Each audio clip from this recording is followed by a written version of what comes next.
Good morning, good afternoon, good evening, wonderful people, wherever you are joining us from. We are back with the popular Purple Curtain. We've been off air for some time for various reasons, but now we're back. Every Wednesday, we hope to be dropping a new video every Wednesday, like we promised in the past. And today we're talking about Burundi and manufacturing opportunities in Burundi. And there are many opportunities in Burundi. Burundi is a small country in East Africa. It shares borders with Rwanda to the north, Tanzania to the east, DRC, Democratic Republic of Congo to the west, and to the south it shares a border with Lake Tanganyika, so they have water. It has a population of about 13 million people, 13,240,000 people, and it has a GDP of 3.21 billion US dollars, making its GDP per capita to be around $300 per year. It's pretty low. But it's not the only one. A number of other African countries have very low GDP per capita. In Burundi, which we're talking about today, you find that agriculture contributes 56% towards the GDP, and manufacturing contributes 18% and services 26%. Already you can see that agriculture is the biggest contributor.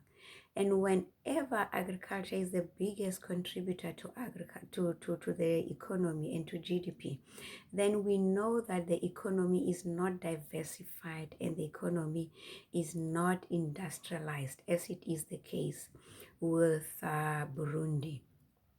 In fact, 94% of the population, they live in rural areas, and about 90% of them are involved in agriculture. So agriculture is the biggest employer in Burundi, and the majority of them are involved in subsistence farming.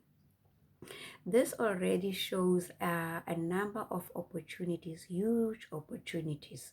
And we can see already that where manufacturing is low, there are also higher levels of poverty, because income levels are reported to be low in Burundi, and most of the people are involved in subsistence farming. That means that there are vast opportunities in agriculture to improve agricultural practices in Burundi. And while still talking about agriculture and the economy, the biggest contributor to the exports of about 0.28 billion, which is about 280 million, is of exports. 80% of that comes from coffee, and 10% of exports come from tea. So already 90% of their exports come from agricultural produce, and they need to add value to that. Instead of just exporting beans, they need to roast them, different types of roasting, different levels of roasting, and then export them. That is adding value to them. And Burundian coffee is known, it has a reputation around the world to be one of the best coffee beans. So to increase the value that they get from that, they need not only to export it as it is, but to add value to it. But it also puts the country in a very precarious position, because 90% of their exports are dependent, or are literally dependent on the weather.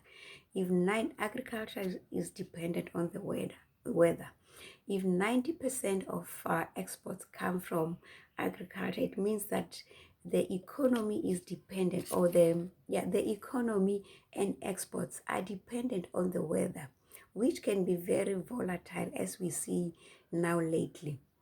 So there is an urgent and great need to diversify the economy, starting with improving the way they do agriculture. Like we understand that the farming small pieces of land, because whenever you talk of um, subsistence farming, of necessity you are talking farming small pieces of land, but that will also mean that there needs to be some form of collaboration and getting small implements. I've seen small tractors and small farming implements that China is making and selling to help improve farming methods and improve the productivity, the output that comes from agriculture. And then next to that also, while still on agriculture, is related the food. It is reported that almost all of the food that they eat, that is eaten in Burundi, it is imported. That is another very precarious position for the country. But at the same time, it highlights the opportunities that exist. It's a very precarious position because you cannot have somebody feed you. It is said that whoever feeds you can control you. There is a need to improve food production, food manufacturing, after improving agricultural methods and agricultural output. There is a need to improve the manufacturing of the food that is eaten within the country. And usually the permutations of food production and beverages are many, depending on the staple food and the lifestyle and what people eat within the country. But there are vast opportunities to manufacture food within Burundi. But this is not to say that there is no manufacturing at all. Like we said that 18% of the economy of the GDP comes from manufacturing. There is manufacturing, but very, very limited. Like you can see its contribution. They are known to manufacture shoes, blankets, soap, and beer. Those seems to be the predominant industries. But there is definitely more opportunities in making local food that they eat there. And also there is opportunities in electricity production. Like we said, to the south they have Lake Tanganyika, so that means that there are opportunities, hydroelectric production opportunities, because there is water. But not only that, they're also pretty close to the equator, which also makes them to have a plenty of sunshine, making solar energy production another possibility, and also wind and there's a wind and a geothermal production opportunities. And you can imagine if 94% of the population is rural, and usually rural people, they don't have access to electricity. So there is a vast opportunity, and the current production is not enough for the people that are using it and not enough for the whole country. So there are vast opportunities to make solar panels and everything that is related to energy, either wind, solar, geothermal, and using water powers. Also, there is not enough production of building materials in Burundi.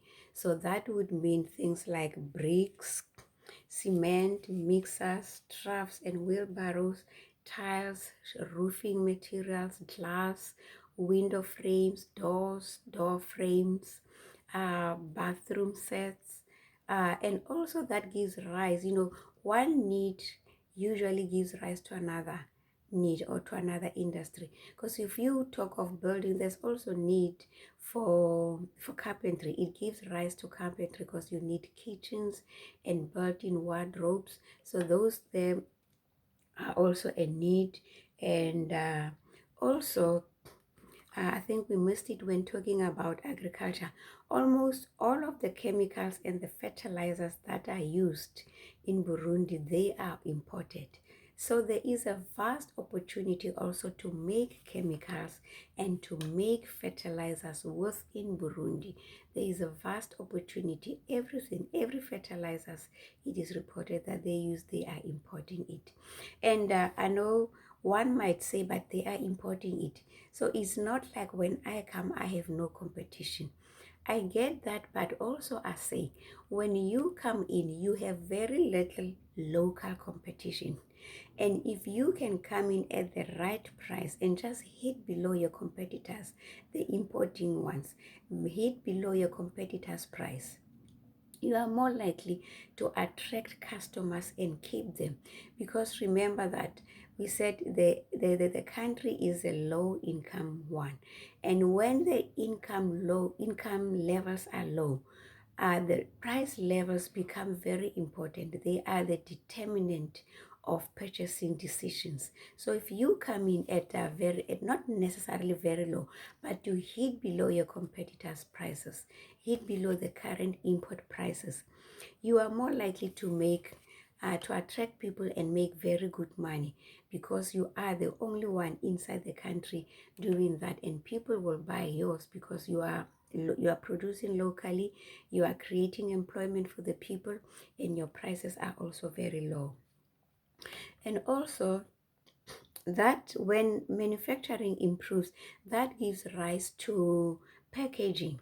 There is a need for packaging in Burundi, and that will mean like whenever you make food, the packaging in terms of the containers, the labels, and then the boxes to move stuff, and that in time will also give rise to logistics. That will be transportation to transport the goods from the factories where they are produced to where customers can get them, and that will also give rise warehousing and to wholesalers, and also warehouse stores. When I think we must it when talking about building materials, it makes sense to have hardware stores, because it makes it easier for the builders to get everything under one roof instead of running to 20 different places just to get the stuff they need. There is an also need for hardware stores, and also since they have water in the south, this gives rise to tourism industry, and Burundi is reported not to have enough tourism rooms, not to have enough rooms and hotel rooms and bed and breakfast facilities.